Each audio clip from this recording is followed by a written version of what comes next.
Well, hello, everybody, and thank you for tuning into this video. And we have another one of our speakers for the Spirit Heart Cruise who was on our 2019 cruise. I've worked with several times throughout the year since the Spirit Heart Cruise. I'd like to welcome Akasha Man or Jason Antalek. Hi, Jason. How are you? Hey Jeremy, I'm so excited to share about the cruise. We have so many stories within the stories here.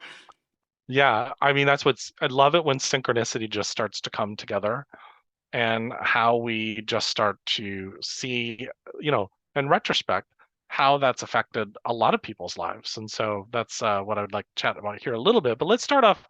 How did you get into this spiritual, metaphysical, healer, Akashic records expert world? How did you get into this? Wow, expert. Thank you for that introduction. The Akashic Records is kind of my bread and butter. That's the logic that has helped me understand the universe in a different way, and it showed up in my world when I really needed it. That's about 8, 10 years ago now. About 10 years ago, I started really hearing about it, and then about eight after a pretty nasty head injury 8 years ago, I started studying and I was healing. So I was learning and healing. So that's where the Akashic Records really inserted. I've always been an entrepreneur. I always like to have the freedom. That's where a lot of, I think, my intuition and such started, pushing lawnmowers up and down the street, knocking on doors. And then I got very interested in elemental magic and astrology and the stars, those kinds of things. Just the thinking that was beyond what I was hearing in school or in my friends. And as that grew, I just kind of followed the pathway. And as it came together, the Akashic Records really helped me narrow in what I was doing and get down to some very specific messaging and what I love in my world. And now that I'm living on purpose with it, it brings all the facets of the different things I've had together in one place, and it's turned into this kind of skyrocket recently. I'm like riding a rocket ship or a bunch of crazy waves that I wasn't even sure I could ride before. So it's been really interesting, and the Spirit Heart cruise was a huge part of that. Yeah, it's interesting because we left on that, I believe, on September 29th of 2019. And we were just on another event that was February 19th. So that 19 is in there. And I believe that was another catalyst for pushing our lives in a direction. It's like we had let go I enough can to see be. that. And then the Law of Attraction event was on the 18th. 8 and 1 is 9. And the upcoming event we have in Colorado Springs is on 9/9. Yeah, yeah, So, yeah. So uh, there's just uh, a lot of maybe cool there's a stuff. trend. We'll just pay attention. All right. Well, my very first retreat I ever taught was on April 19th of 2009. So Neat. yeah, so something pretty cool. So yeah, so you were in this world, and then you started, doing your own healing. So this comes into this next cruise because now we're what 5 years later. We So we're are. in that change year, and I do believe that we're at the end of this particular change year for five. What are you going to be speaking about on the cruise? Akashic Records, as I said, is how I see everything, and Yeah, through that lens of the kind of universal database of energy and experiences that's out there. When we get specific to someone's Akashic record, which is essentially the journey of their soul from the beginning, the yeah. blueprint within that shows our talents, our skills, our challenges, and what I'm speaking about is more specifically the superpowers that are available when we have a logical view of what drives our soul. What are the characteristics that have us thinking, acting, reacting, right, in what we're doing to have our unique experience.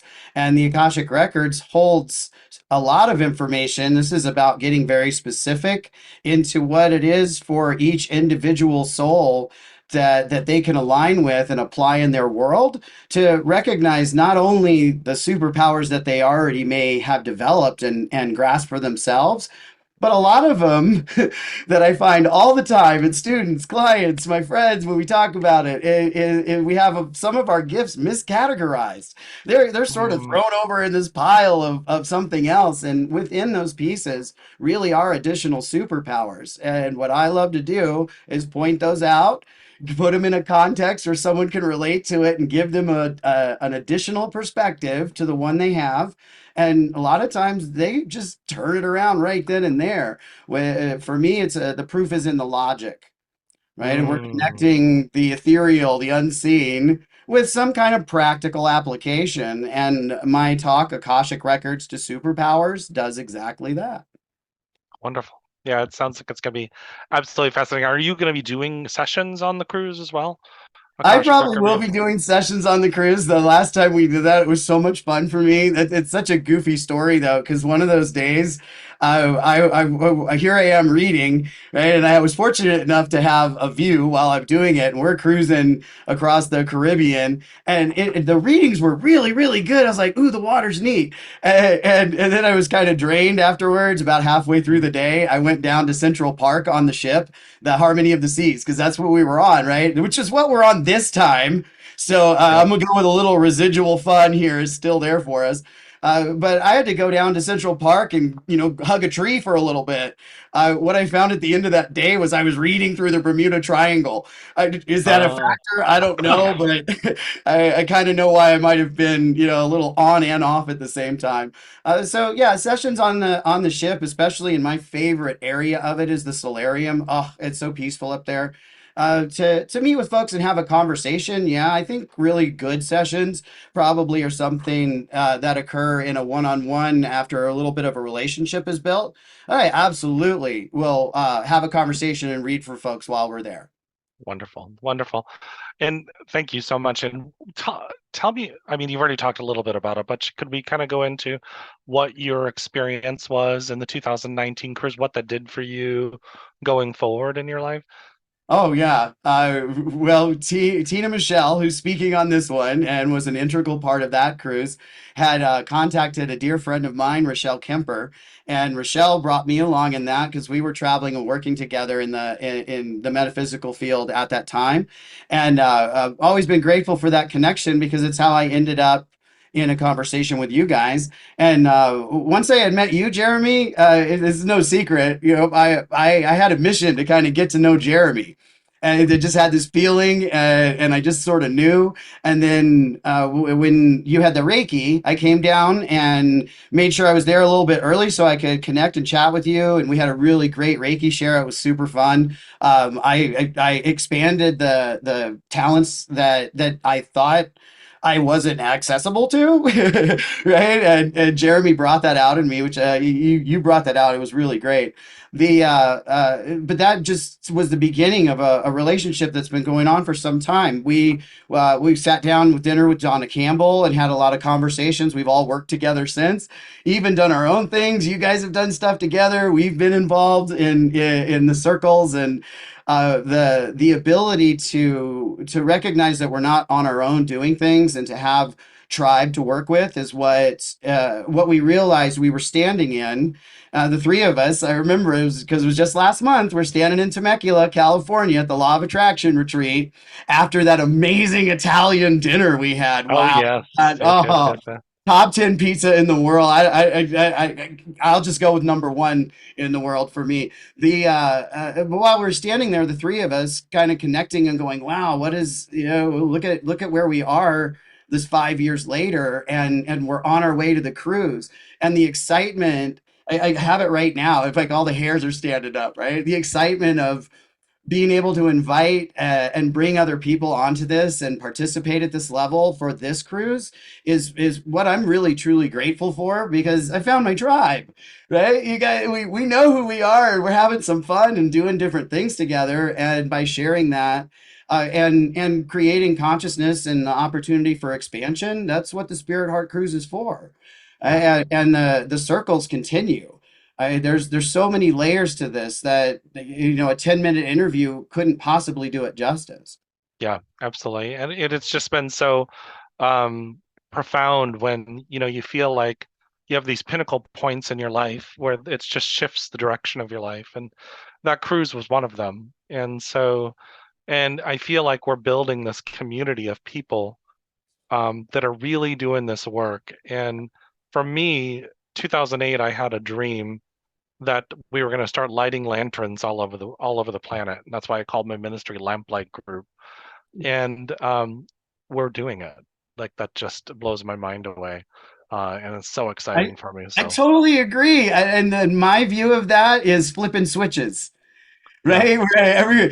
We're going around and we're encouraging folks to flip your switch on so you can see something a little bit different. So I love the lamplight. I know you've told me that before, but it really just really made sense to me when you explained it just now. I appreciate that gift. Thank you. absolutely. So everybody, we are going on the Harmony of the Seas, like what Jason said, that we were on the Harmony of the Seas 5 years ago. So the synchronicity of that is that when I was trying to book this cruise, I could not find conference space, and that's one of the pinnacle parts of doing one of these. You have to have conference space, and so except for on the Harmony of the Seas going on in December, it was very challenging. I tried every other month. It wasn't going to happen. So finally, I just booked this because I wanted to get one out there, and it's doing well. I mean, it's in December. It's going out to Galveston, Texas. It's December 8th. We're going to Roatan, Honduras, Costa Maya, Mexico, where we're going to go to the Mayan ruins called Chochaban, which has the temple of the sun god and the temple of the moon goddesses temple. And so our friend Victor Peruta is going to be doing a presentation on psychometry so that he teaches you how to feel things and draw that energy in, especially at the ruins. And then when we go to Cozumel, we're going to go to San Gervasio, which is the temple of the moon goddess. And what's kind of fun about that is that in the Mayan culture, back in ancient times, they had to take like a small boat across that channel into Cozumel to ask the priestesses permission to get married. And if they didn't, they had to take the boat back. They didn't get it, and then come back Uh-oh. later on. So it was the one of my tour guides when I went there. He says um, San Gervasio, even though it's not as grand as Chichen Itza or Tulum, it is the equivalent of Jerusalem for the Mayan religion. Oh, And wow. so the Neat. energy there is fantastic. The structures are not as, pyramids, but the energy there is fantastic. And I had a spiritual awakening there. So it's very powerful. And I am very excited to share this with my friends, Jason and many others. So if you haven't put your deposit down, do it. Do it today. You have until September to have it paid off. So, Jason, any last words before we I, end? I encourage anyone that is considering this to jump on board literally with us because the possibilities and the potential is already well wound. We're those of us putting it together and participating and supporting and sponsoring Jeremy. We believe in this and we know what it's going to be, and we want everybody to be along with us. We're going to fill it up with the same energy and the same possibilities, go to these neat places and potentially have those same kind of awakenings. I know Donna Campbell's going to deliver transformation because that's what she does. I know that's my space and yours as well, Jeremy. So there's so much opportunity for folks on this on many levels. I encourage you to take a look and reach out to any of us. We're happy to share with you about what our experience was and answer any questions you might have. Yeah, absolutely. Well, everybody, hopefully we'll see you in December. So get on it and get that deposit down. Much love.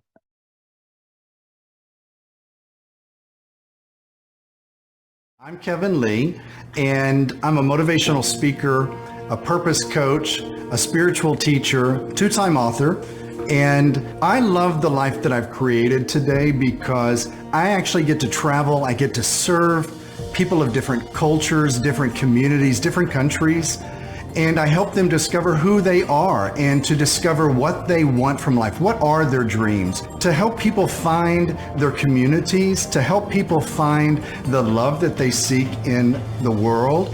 And especially, I love to help people find their divine purpose. There was a time in my life when I felt I didn't have any of those things. I felt unloved. I felt I had no community. I felt I had no purpose for existing. I grew up in Texas on a big cattle ranch, and I remember my 16th birthday, and that newfound sense of independence really emblazoned me because I left our family farm without permission to go into a neighboring town, spend some of my birthday money. And as I came home, I found that the gate to our property was locked in the middle of the daytime. It made no sense, which really set me on edge. And I eventually made it through the gate, made it up to the house, and went to the front door, and the doorknob was locked, which it never was. And this sense of dread and a sense of truly being unwelcome came over me. And as I entered into the home, there was my father, a very angry looking man. And we had an interaction that was quite traumatic, that ended with the words of, "I don't love you, the family doesn't need you, and you're not welcome anymore." And that was very hard for me to hear that from my family, my community. And as a result of all of that darkness in my life, I really learned about how to build a vibrant community of people around me. And I discovered that when I began to pour into myself first, there was this ripple effect that would give others permission to begin loving themselves. And I can honestly say that I am grateful for the pains in my childhood, because it's from those pains that I now live a life of purpose. So because of what I learned, what I experienced in my childhood, I am passionate about connecting with people who don't feel loved, who feel unwanted, who feel they don't have community, who feel that life has no purpose for them. But guess what? You are here for a reason. If you woke up today and you took a breath, you still got purpose on this earth. I see you. I hear you, because you do matter. I'm Kevin Lee, and I can't wait to connect with you.